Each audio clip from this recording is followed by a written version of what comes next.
actually two different sudas.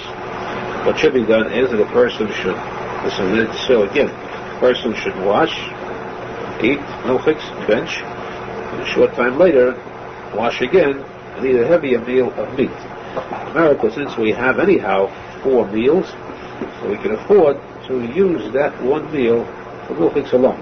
Since we have the night meal before, and the night meal afterwards, and the next morning meal, we can afford it. But definitely not more than that one meal. One meal of milchiks, and the rest to know that Sudas Yente, whether it's Shavuos, or whether it's Pesach, or Sukkot, or Rosh Hashanah, or even Shabbos Kodesh, a person should never eat milchiks for those Sudas. The mitzvah, the chiyuv for the Sudas is only fleishiks. We should be zecher to eat fish, Sudas Rav Yosson. Rav Yosson is the Sudas Shalosim Lovoi. Rav Yosson begimatria Malchus. Oya Hashem Malach Haaretz. When Hashem recognized as king throughout the entire world, Mashiach will come. We'll see the van of Beis Hamikdash and Eida. Yeshua Kolis and Ekal Yisrael. Amen. Amen. Kiddush Levana.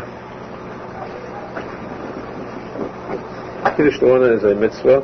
It's also a protection. It then says that the person who is able to say Kiddush Levana is protected against enemies for the rest of the month. Therefore, naturally, it's again advisable to say it as early as possible. You will have that much more protection for the same Kiddush Levana. The earlier you say it, the more you have the number of days remaining in a month. He once mentioned a story, Medrash says, about a man who was attacked by highway thieves and who threatened to kill him. And then they offered him one last request. Give me the one mitzvah, he said, and that's it. Mitzvah is to be Mekadosh Levana. He did it, and as he said, as I jumped towards you, the wind carried him off, and he was saved. He was rescued. This is an actual nice approach. And whether it can happen today, it could happen today if we would merit it, have such miracles happen to us. But anyway, there's not so much of a goal if you don't see it, but hiddenly, the person must admit there's a lot of miracles that happen to him daily. He's saved from misfortunes, and you never know why. And of course, it's most probable, or we'd say even definite, that the fact that he said Kiddush Levana early would save him from a lot of troubles. That's the mitzvah of saying Kiddush Levana as far as being protected is concerned. As far as the importance, again, the thing is that Kiddush Levana is so vital not to miss it, that if it's the last day, possible to say Kiddush Levana. For example, it's Purim, not a Purim. And in the middle of reading the Megillah, they weren't Mekadosh Levana yet, it was cloudy. Someone noticed that the Levana just came out, and it's a mitzvah to stop the Megillah right in the middle, run outside, you Mekadosh Levana, and come back again. So important it is. In fact, even to stop in the middle of davening. Say there was davening Marav. Middle of Marav, to the mafsik, you go outside and say Kiddush Levana, that's an unusual chiddush. Of course, the person should get to a bracha. Marav God Yisrael, to the end of a passage, or at least the middle of Kriya Shema, at Ben Afrokim, the Shalecha. But there, a person may stop, go out and Kiddush Levana because of the importance of Kiddush Levana. Again, that shows that Kiddush Levana, the Menachem stresses, is something to which the Jews are very closely tied. Their fortune, their future is reflected in the rise and descent of the Levana. Ultimately the Torah says that the Levana will come back again to its full brightness, as will the Jews, and it's very shortly. We should be zeichet to see that through our eyes, coming in the Mashiach Tikuney, the man of Beis Hamikdash.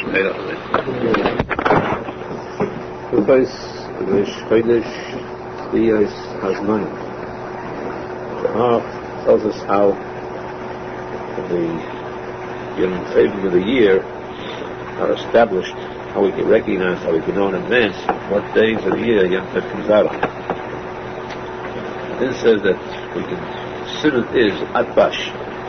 Take Atbash, Aleph, the first letter, you combine it with the last letter, Tov, Day is the second letter, next to the last Shin, so forth. The letters Aleph, Beis, Gimel, Dalet, Hey, Vav refer to the days of Pesach. Aleph, the first day of Pesach, and Beis, the second day, and so on. So, according to those letters, we can tell exactly what day of the week the holidays come out on. Aleph, At, Aleph, Tov, that's the first day of Pesach, will always be Tisha B'Av. This year, for example, Pesach came out on Shabbos. Tisha B'Av this year will be on Shabbos, only Nitfet, the Sunday.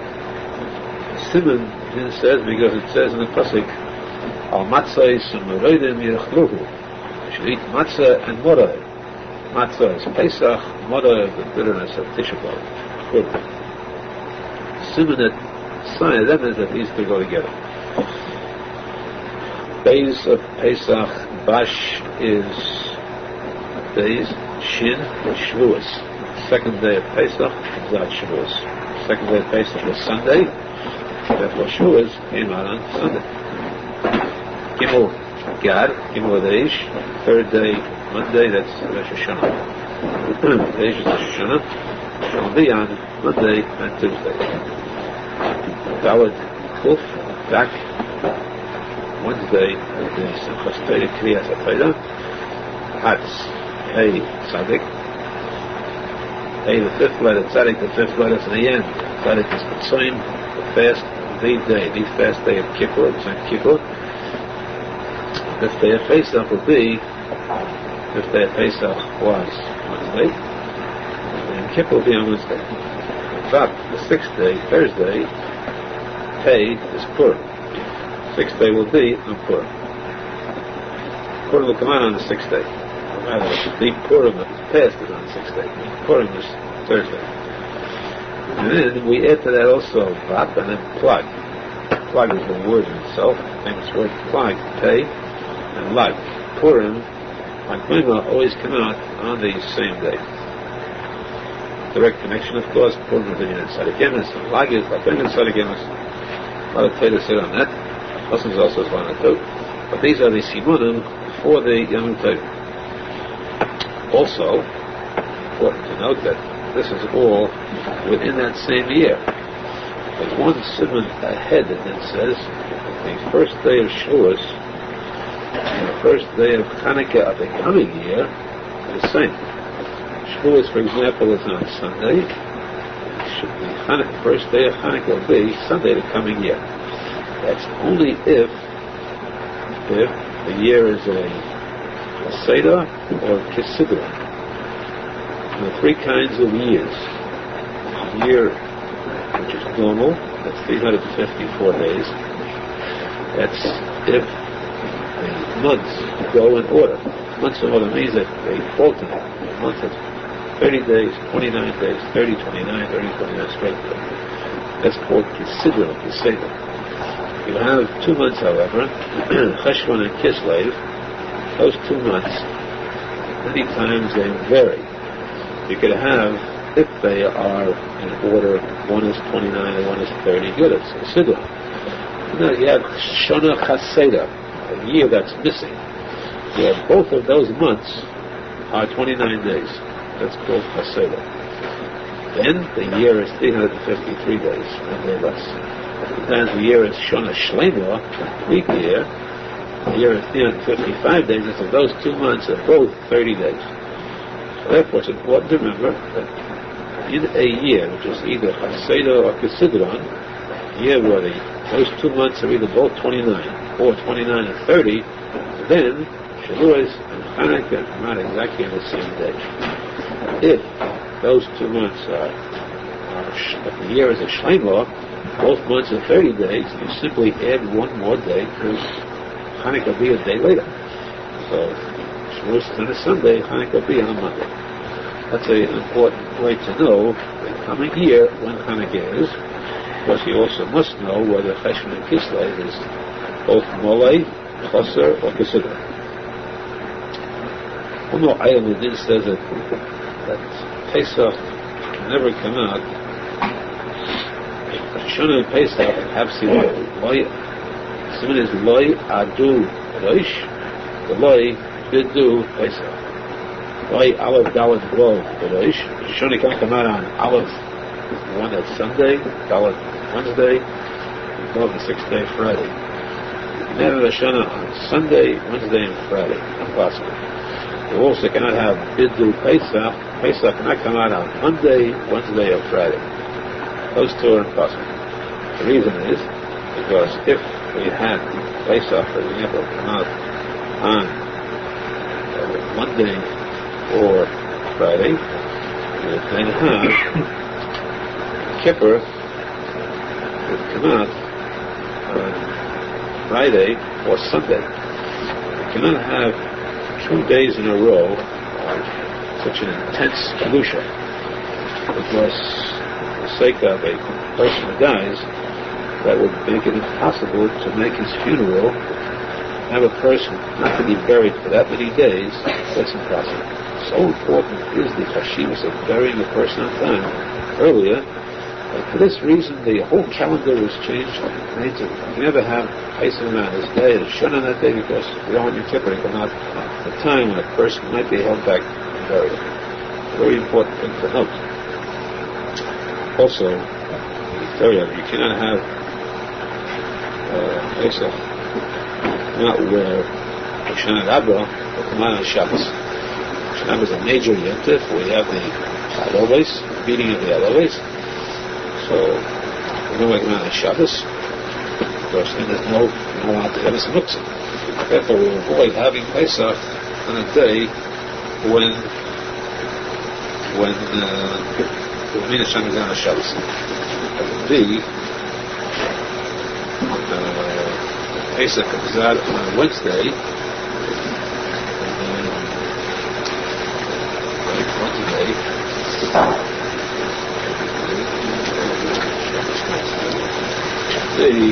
be on Shabbos.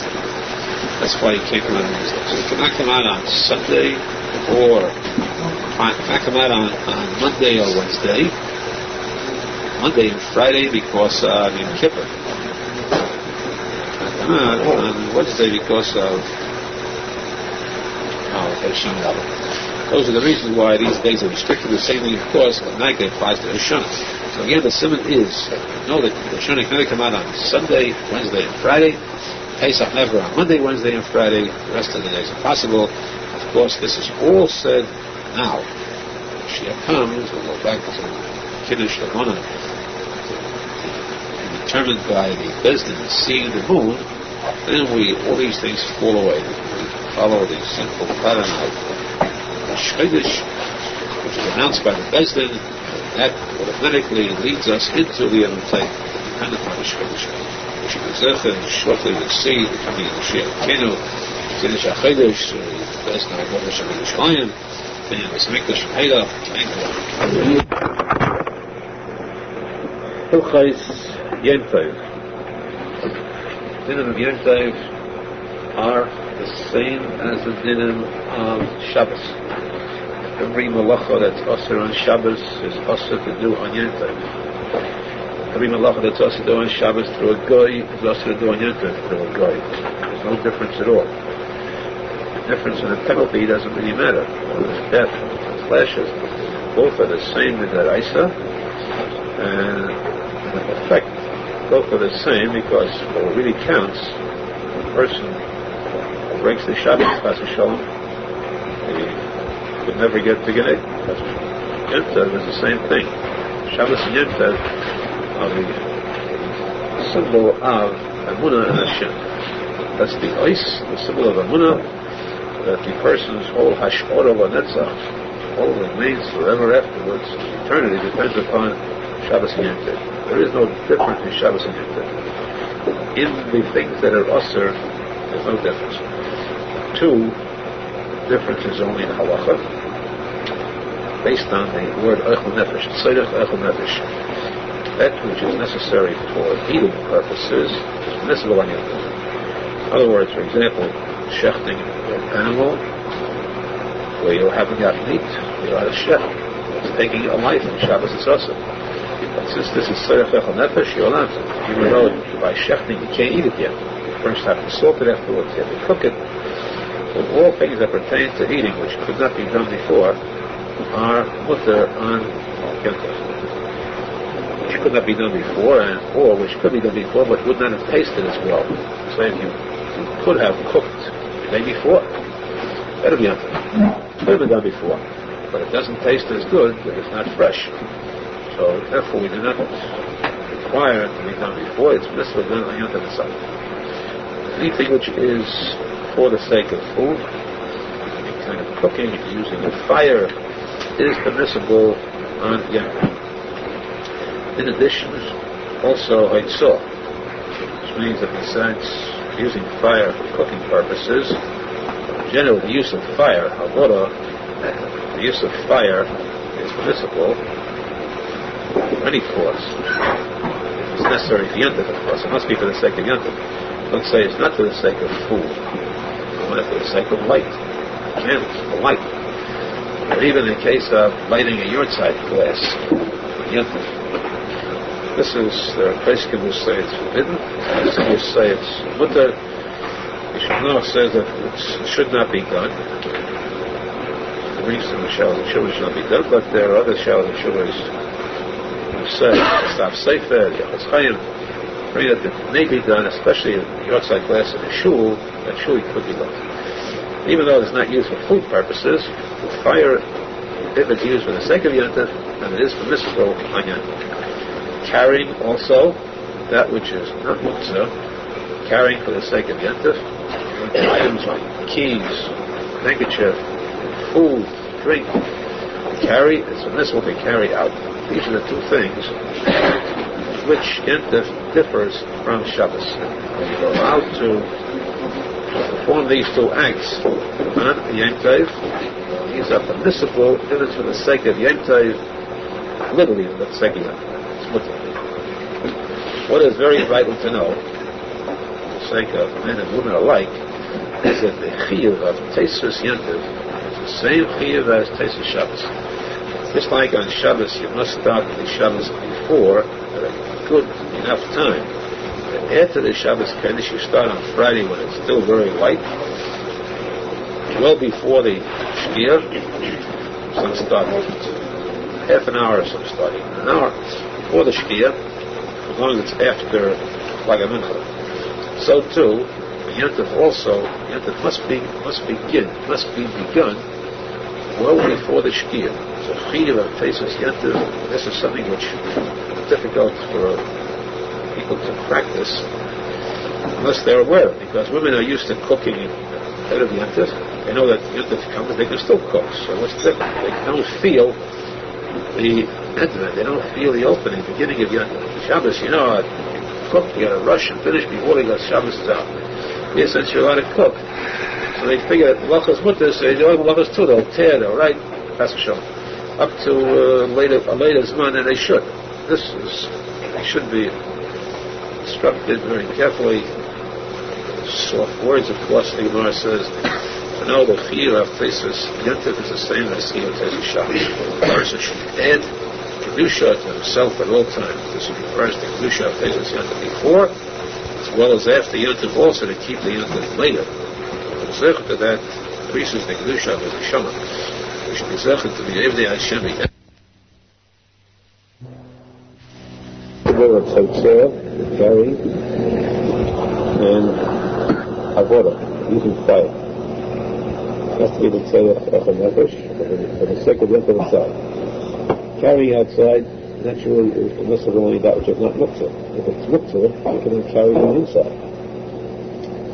To carry for the sake of another Jew, if it's needed for Yom Tov, it's permissible, even though they need it himself. But to carry for the sake of a guy, it's absolutely usher, even if it may be necessary for Yom Tov. If they need something to do for a Jew, you can carry for the sake of a guy. Avodah, using fire to heat up water in order to use it for washing purposes, bathing, that's posek. Even when you're taking fire that exists, it's also. Even heat up water for a child, too, is also. So already hot water made is used for cook, heated up for food purposes. You can bathe in shower by using drinking hot water. Heat up water just for the sake of bathing alone, and cannot be done even for a child. The use of fire is one that a person could use fire for cooking, for eating, but it must be fire that exists. Or increasing fire, or brewing from fire. If you have a fire, you can put a piece of paper in or a cloth to add to it. You torch out the fire. But if there's no fire at all, to create a new fire, that's also even if you have to cook. You cannot create new fire. Fire could be used, fire could be utilized, it could be spread, it could be increased, it could be intensified, but it cannot be created. Therefore, you cannot strike a match, even though some would say that the fire is inside the sulfur in the match. The fact is that there is no fire there at present. You're creating something that hasn't been there before. Giving birth to new life. The new thing is wasn't there before. Or, you usually heat of the sun. You take a magnifying glass and place the position over a piece of cloth, wood or anything, tissues. Magnifying glass increases the heat of the sun, and brings it down like a laser beam, which heats up the item, and of course it is eliminated. But that is created. There was no fire there previously. That's creating, and therefore that too is awesome. What you are allowed to do, though, you're allowed to put a match into the fire. Usually they avoid that by taking a toothpick. If you want to draw fire for fire, toothpick into a candle, and you bring the fire over to whether you have to use it. But it is also permissible to take a match, stick it into a fire where it flares up, because the fact is still, whatever happens, you're still getting fire from the fire that exists, and that too is permissible. It's Kiddush, of course, if possible, it's better to avoid that. Use a toothpick. But if it's not, if that's the only thing you have, you've got to hold on to the other side of the opposite side of the hot stuff part of the match, and then hold on to the sulfur side, stick it into the fire, and you're liable to become powder cake. You're allowed to put the sulfur into the match, into the fire, and have it become ready. All this is speaking about chavruta, using fire on Shabbos, but to extinguish fire, in no conditions is it permissible. You cannot extinguish a fire on Shabbos. You can extinguish a fire on Yom Tov in many conditions.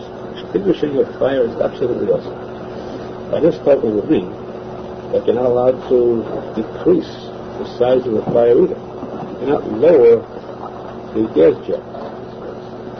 By the way, when you said you're allowed to use fire with fire, if you have a pallet light burning, you're allowed to turn the gas on, because that's not creating new fire. You're drawing from the pallet light. Pallet light is the same as putting a match to the gas, that's all. But decreasing the size of fire means you're extinguishing part of the fire. Only to increase the use fire, but to decrease or to extinguish is also. There's one sort of a hidden halacha, it's not that hidden, but it's claimed to be hidden, is that there is a case where you're allowed to extinguish, not extinguish, but decrease fire, even on it. You're allowed to even decrease the fire.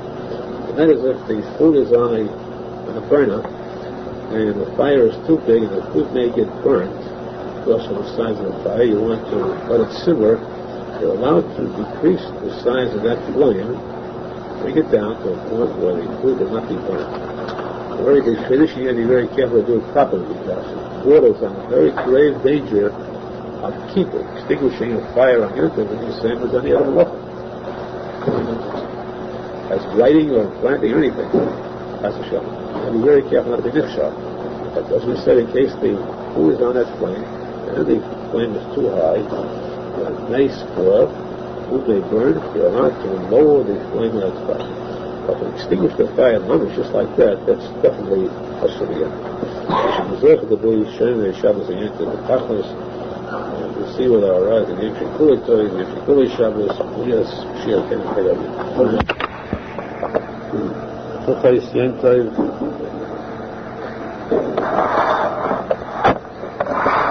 One major item about Yentayv we have here that is not found in Eretz Yisrael. That's the Yantav Sheni, Shalgoyis. Here we have 2 days Pesach, the first 2 days of Pesach, which means that we have 2 Star. The last 2 days of Pesach, both of them are Yom Tov. Eretz Yisrael, our second day of Pesach is Chol HaMoed. Our 8th day of Pesach doesn't exist there at all. Shavuos, we have a second day Shavuos, that's 100% Yom Tov. There it doesn't exist. Also, here we have the second day Sukkot is Yom Tov. There it's Chol HaMoed. The last day, Sukkot Simchas Torah, doesn't exist there at all. Shmini Atzeres, Simchas Torah is 1 day. So, in other words, you have total of 5 days. Total of 5 days Yom Tov, which they don't have there. They do have the second day of Shoshana like we have. That's a separate thing. The Shoshana is Kol Yom Arichta, even though in our Torah the Shoshana is 1 day, because of technical problems and determining when the month begins. It comes out of the Shredders itself. You cannot determine when the month begins. It's the very same day. Therefore, they cannot take a chance to make the Shoshana 2 days, even in Eretz Yisrael too. Otherwise, the problem always was the problem of communication. In Eretz Yisrael, they knew. One day, President was there. They said, today is the Shredders, finished, the Shredders Nissen. 2 weeks later, it was Pesach. They didn't have telephones, cable guys. Any means of getting that quickly. So they could not get there in time to notify them. So that's why they had to have an additional day. Plus the fact, of course, during the time of Beis HaMikdash, there was no question. First of all, people wanted their chutzlares. They never lived in Eretz Yisrael. Those that were in Bavly. It was that close. Like around a corner. It's the backyard. Bavly. It's the people having a backyard. They have a cesspool, a garbage dump. That's Bavly. Iraq is the cesspool behind Eretz Yisrael.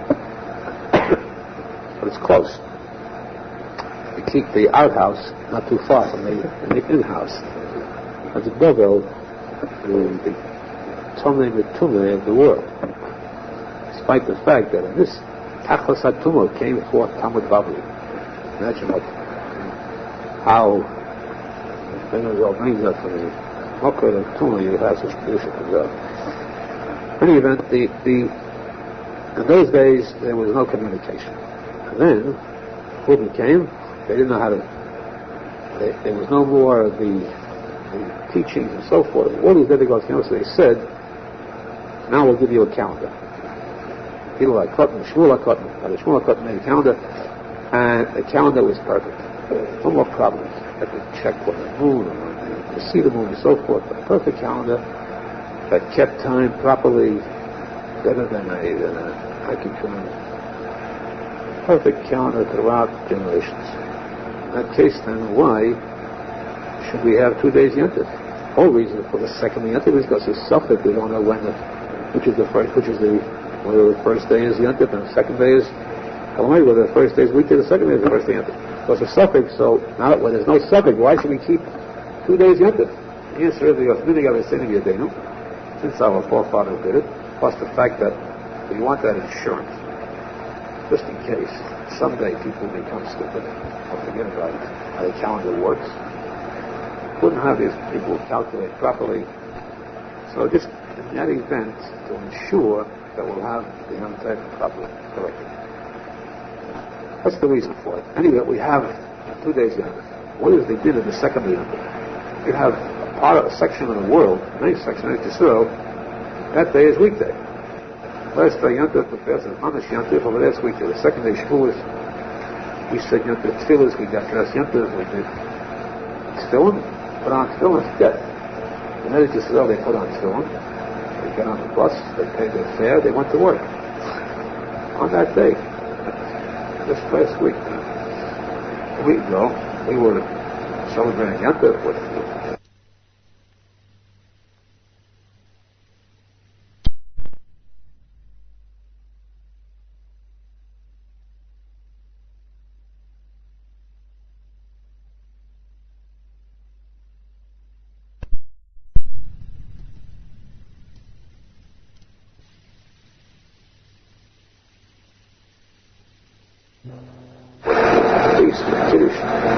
They were going to work, dragging themselves to work. Putting in perspective, of course, so they didn't go to work. On average, though, there were people that went to work and they did use money. Now, what is the halacha of Yontif Sheni? Is it considered lighter because of the fact that it is really, in truth, it's a weekday? In truth, just that we took it out of the Yontif. The answer is the Yontif Sheni is a din d'Rabbanan. The Aharon said that when we make a din, it's no longer the din that I said. So if you play on Yontif Sheni, there's a death penalty for it. A snake that bites with an incurable bite strikes a person who belittles it. This belittles it. The person says, what's Yontif Sheni? It's only It's not only Yontif Sheni, it's the Aharon. Chachamim has such power, the Torah gave us such powers, that you cannot belittle it at all. Yontif Sheni is the same as Yontif Rishon, exactly the same strictness, 100%. Except that the Chachamim themselves said, we will allow two things. Yontif Sheni. Not that it's lighter. We allow it, therefore this is permissible. But the Yontif remains the same strictness. We allow that the person dies, the burial should take place. As far as that's concerned, the Sheni is considered a weekday. The Chachamim said you want to preserve the covenant mess. You're allowed to perform a funeral, only those, of course, who are needed, not only like the other funeral. Those who are needed to perform the act of the funeral, to do the burial itself, they are allowed to ride to the cemetery, carry, to dig, to do everything. It's just like a weekday funeral. Once it's over, back to Yontif. Back to the person who's buried then. The mourners that day still are, there's no mourning. Of course, it's in a night, degree of mourning, but not openly. So that's one thing where kiruv, the burial, that the Chachamim allowed the second day. Secondly, the second item is the Chachamim said medication, which is usur on Shabbos and Yontif. The second day we allow it. Medication does not mean that you're allowed to perform an act of kiruv and Yontif. You cannot telephone a doctor. But it's not a matter of life and death. You can't do any act for the sake of a sick person or break the Yontif. But the Gzeda Chacham made that to take a pill on Yontif on Shabbos because it's Gzeda. You do it though. People will then grind up powder to make pills because of that Gzeda. So all pills, all medication is also any kind of medication is wrong. Even nothing to do with pills or grinding. So here, in this case, the second Yontif, the Aharon allowed the taking of medication. Shouldn't be necessary, but it is. So a person allowed to take medication on the second Yontif. This is the difference between the first and the second Yontif. These two items, and that's it. The Shoshana is so holy that both days are considered as one day. The second day of the Shoshana is considered the same as the first day. In that case, then the Shoshana is important to note, there is no second day of Shoshana. The same din that applies to the first day applies to the second day. You cannot use medication on the second day Yontif for Shoshana the same as on the first day, no burials and so on. Exactly the same as the first day of Shoshana. Now, there's another problem that comes up in the second Yontif. Factually, it is a weekday. True that we conduct ourselves Yontif. But in relation to the first day, you can't say that the first day is Yontif and the second day is exactly the same Yontif. It isn't so. So therefore, we take the second day as a separate day of Yontif, as a Gzedas Chachamim. But since factually it is not Yontif, you cannot cook on the first day for the sake of the second day. You cannot prepare anything on the first day for the sake of the second day. Because actually you're preparing for Yontif for the weekdays. It's a weekday actually. You cannot wash dishes on the first day to be used on it at night. That night, because that night it's already a weekday.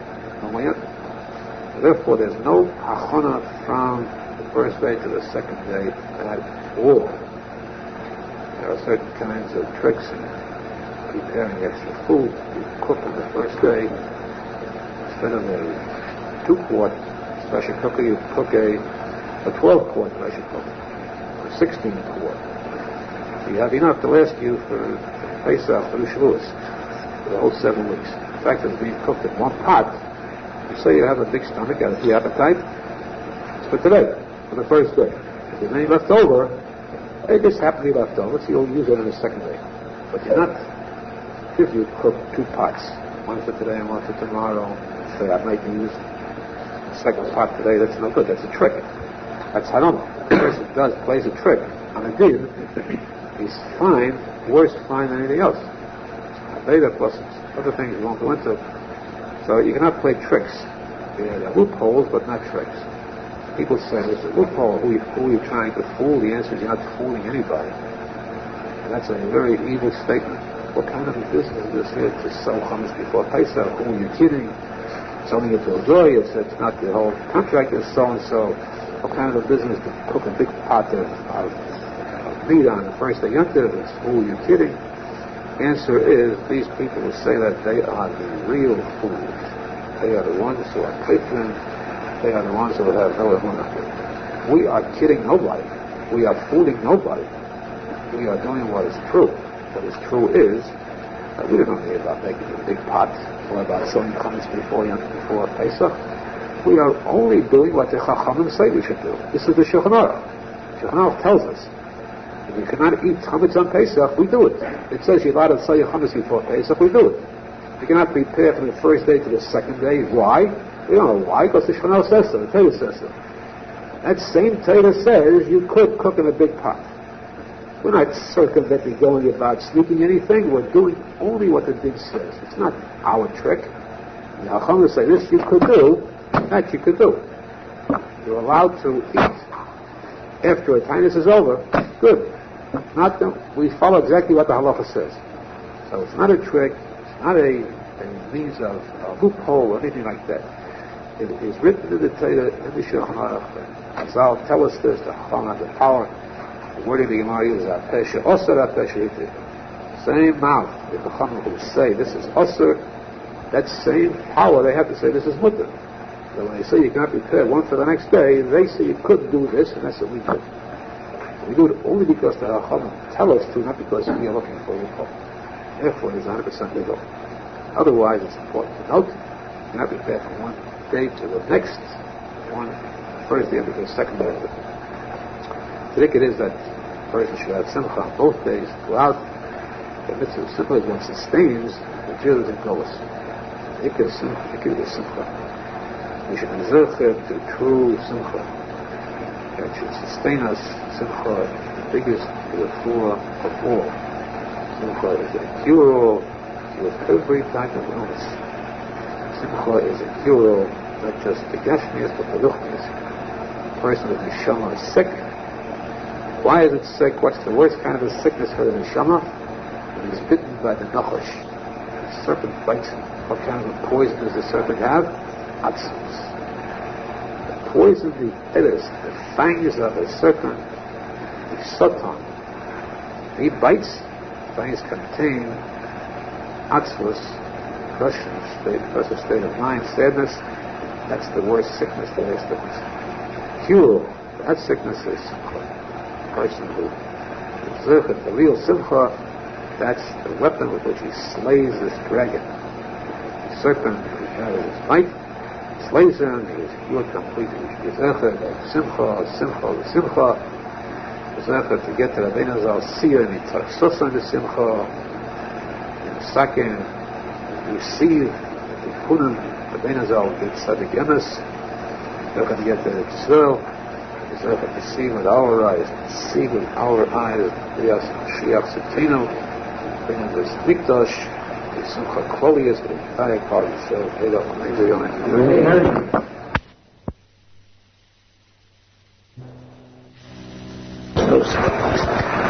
pointing out that today is a very important day. Today is the yahrzeit of the Aruch HaKodesh. Aruch HaKodesh moved in the time of Hashem Tov, Hashem HaKodesh. Hashem HaKodesh wanted to get to Eretz Yisrael because he knew that if he got together with the Aruch HaKodesh, a meeting face to face, it would bring Mashiach immediately. Aruch HaKodesh was called the Moed HaGodol, the great light, the great lantern. Hashem HaKodesh, the small lantern. The great lantern is Torah, and the small lantern is Tfilah. It's the real Yichud V'Yed. And when they got together, you had Mashiach. Hashem HaKodesh didn't make it, but his grandson, great-grandson, made it, made it. Rav of Breslov said that he guaranteed the coming of Mashiach. Which was Rosenfeld. To see the coming of Mashiach, and Rosenfeld today, this holy day, the Aruch HaKodesh of yahrzeit, the light spreads throughout the world, which was able to receive from that light, and the special negin on us, Yochidus and the Gashmius, for the fullness of Shulchan and the place. Just one halacha we started last time, halachas of winter, and this one I repeat again because of the importance. Again, today is the same as Shabbos when it comes to Teshuva. Just as Shabbos is Kiddush, and the week belongs to Shabbos, the week receives Halacha from Shabbos, that's why part of the week belongs to Shabbos. Before Shabbos begins, we take the feast of Friday and we add it to Shabbos. We light candles early, that means we're making part of Friday into Shabbos. We end Shabbos late, we're making part of Sunday into Shabbos also. The beginning and the end of the week become part of Shabbos. First the Kedusha, or Teshuva Shabbos. It's what they add to the Shabbos, the longer Shabbos Kodesh. The same mitzvah applies to Yom Tov. To light candles earlier, to begin the Yom Tov earlier, and a little later. And the warning here is that people are not aware of this. If they're so used to not feeling it, they're allowed to cook on Yom Tov. So a woman cooks ahead of Yom Tov, and what's the difference? If it's late, she's still allowed to cook. She doesn't realize that when she's lighting candles, other kind of work besides that, it's also Yom Tov. You're allowed to use fire, but you cannot do any other kind of work at the same as Shabbos in every other respect. So we have to know that the mitzvah of Teshuva Yom Tov, it can associate be to Yosef, the beginning of Yom Tov and the end of Yom Tov, has the same mitzvah, the same din as Shabbos Kodesh. We should therefore to receive this Teshuva Kedusha, additional Kedusha, we should therefore be Ola, Mala, and Redes Hashem, see with our runners, the Emes, see with our runners, they come in Mashiach, they come in Mashiach.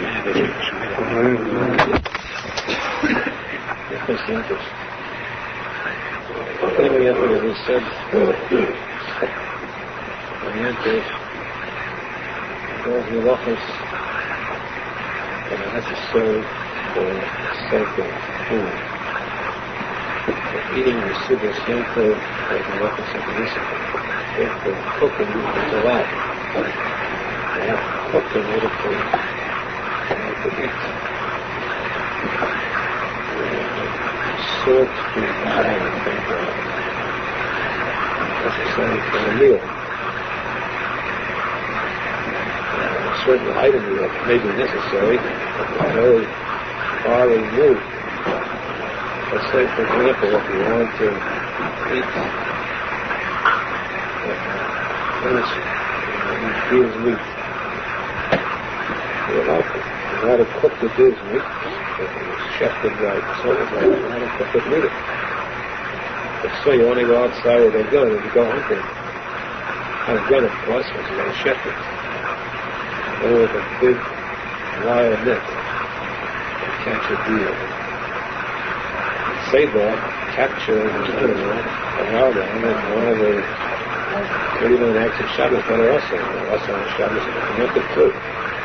Even though eventually this will be food on Shabbos, it's not that close enough to the actual act of the time to food. The question all around is, what about you have already been captured? You have a chicken in your hands. You have a lamb in your hands. You're not a shechter on it. Taking a light in the Shabbos blessing. everything else from the Shabbos restaurant except that which is necessary for food. Taking the life of this animal, not making it ready to eat. Then you first have to strip it, then you first have to salt it, get the blood out before you can cook it. Again, this is a little distant from the actual cooking.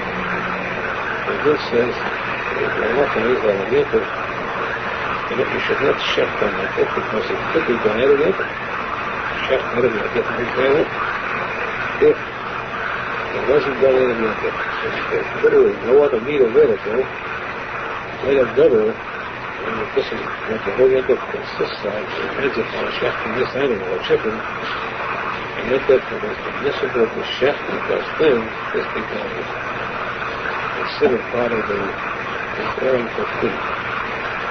Again, this would not apply to going out to capture an animal. Naturally, it's too very far in the food. The next step is that you already have meat, but you chef it on it, or you have meat already. The meat is not kosher until it's kosher. You have to salt the meat and remove the blood from the meat. Blood is right. Blood of an animal cannot be eaten. That's why we salt it. It is so trade that the blood of the kosher animal is more trade than chazer. Chazer, the penalty is focus. 39 lashes. The penalty for blood is chorus. What's penalty for heaven? In order to get the blood out. Why? Because the blood is that item which contains the spirit of life. An animal of the person, blood courses through the body. That's what brings life to every single organ, every part of the body. The arteries, the blood there, things, they go back to the heart. There's a continuous cycle of life-giving fluid. So therefore, that means that we would say then that where is the nefesh contained in this life of a person, the soul, the spirit of a person, or let's say one that is spirit of an animal is found in the blood. You cannot eat that part because that's the spirit in the animal. So blood must be disposed of. That's done by salting it. It is permissible to salt meat on yente even if it could have been done the day before. Those things which are not direct cooking should not be left for the yente itself. It should be done the day before that. And you could say, of course, if that's the case, why not cook it every yente? The other day before. The answer is we are concerned with the time and the pleasure of the food, the sudas yenter. No question about it that freshly cooked food tastes better than food that's cooked the day before. Therefore, bishul cooking in yenter is permissible. Anything else, any other preparations could be done the day before and shouldn't be left out the yenter.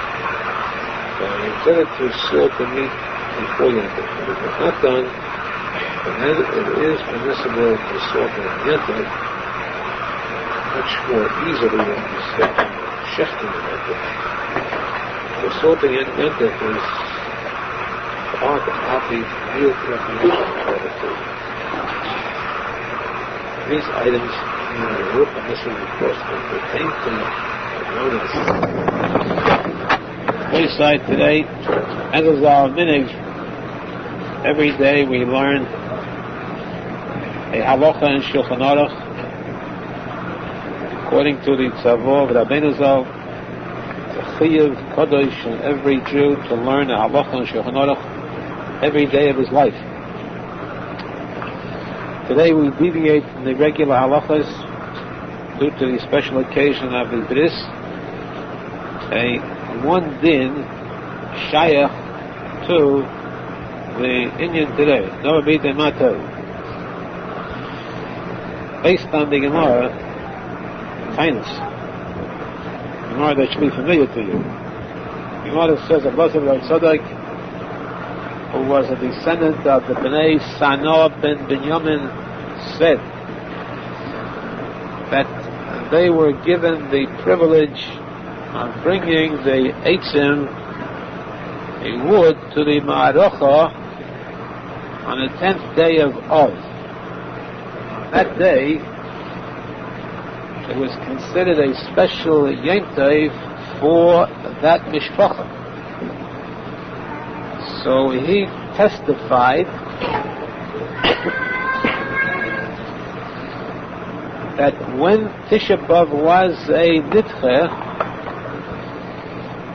the next day was Asara B'Av. He testified to the fact that they would bring the eitzim to the Ma'arocha, and since it was their Yom Tov Shalanu, they were not mashlim the tainus.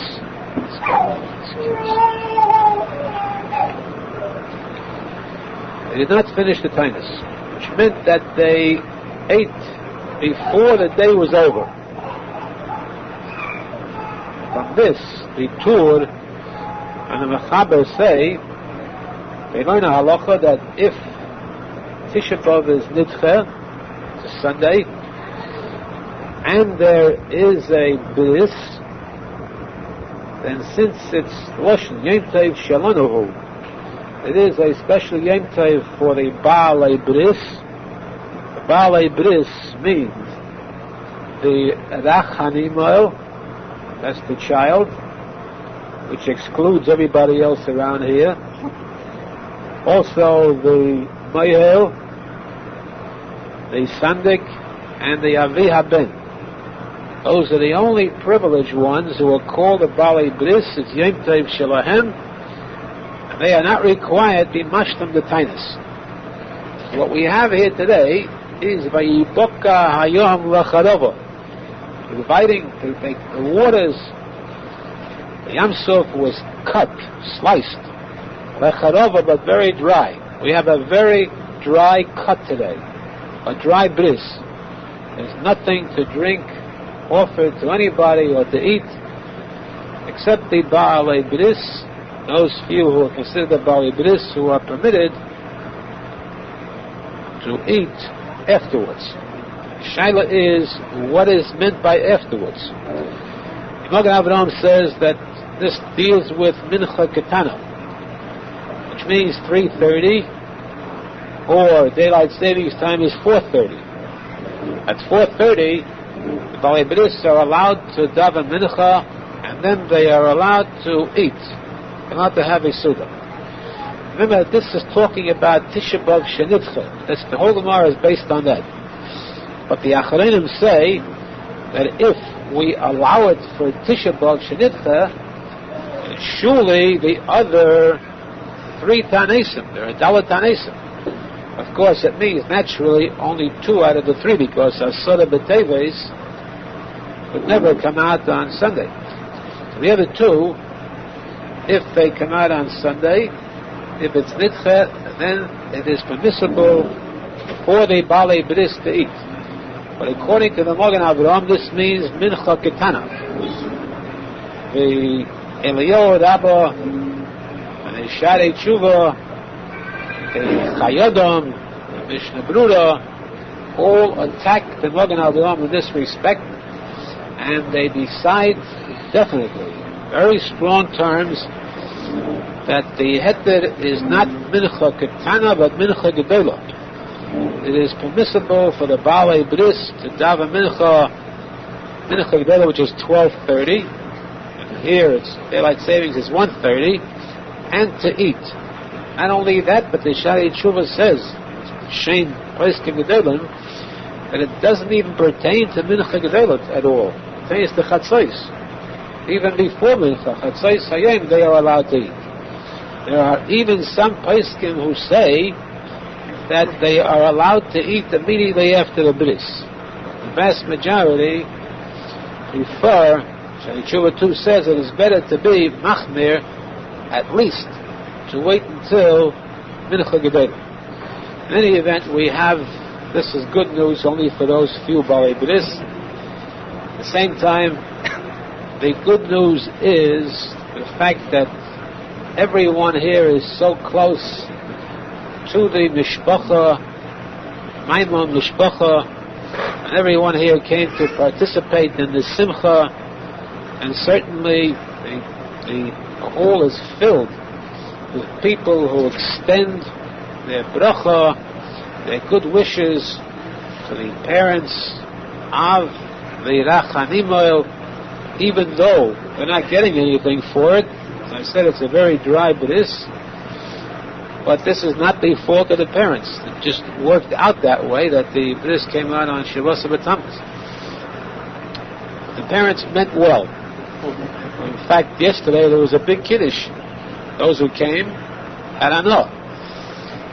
Again, the bracha and the wishes of everyone, B'Shem Kol HaChavraya, we extend the mazel tov to the parents, to the grandparents, Mr. and Mrs. Maimon, and to the other grandparents, I forgot the other grandparents, Zadakala, Zadaim, that all should have, of course, all the friends and relatives should have a lot of nachas, true simcha, and this should be the beginning and the inception of a simcha pratius for everyone present.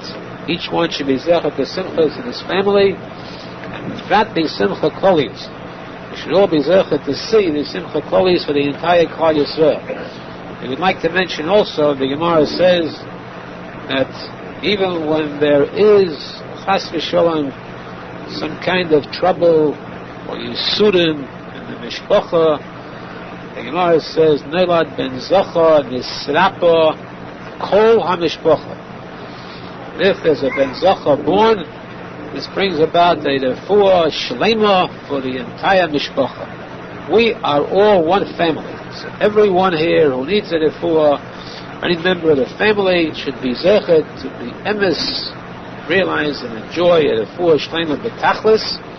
And again, the simcha klolius for the entire Klal Yisrael, and we should see with our eyes the mapolo of kol Seinei Yisrael, the tikuma, the haromas keren ha'Torah, Yeshua, the vias Mashiach Tzidkenu, binyan beis hamikdash meira, amen v'amen. If we get the opportunity, since there is nothing to eat, maybe after the bris we may say a few words in a little deeper sense, something much more beyondkus, and be for the Lamdish ahead.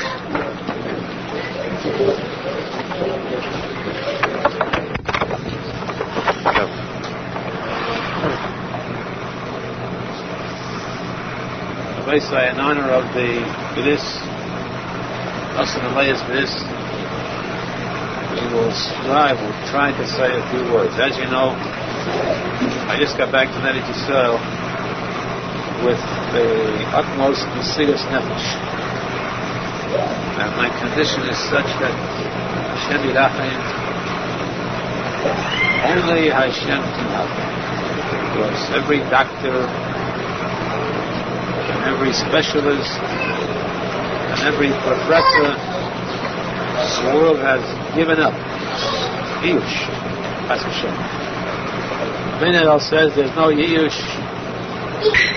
Therefore, of course, we hope that Yezras Hashem there certainly will be a Shlema and Simcha.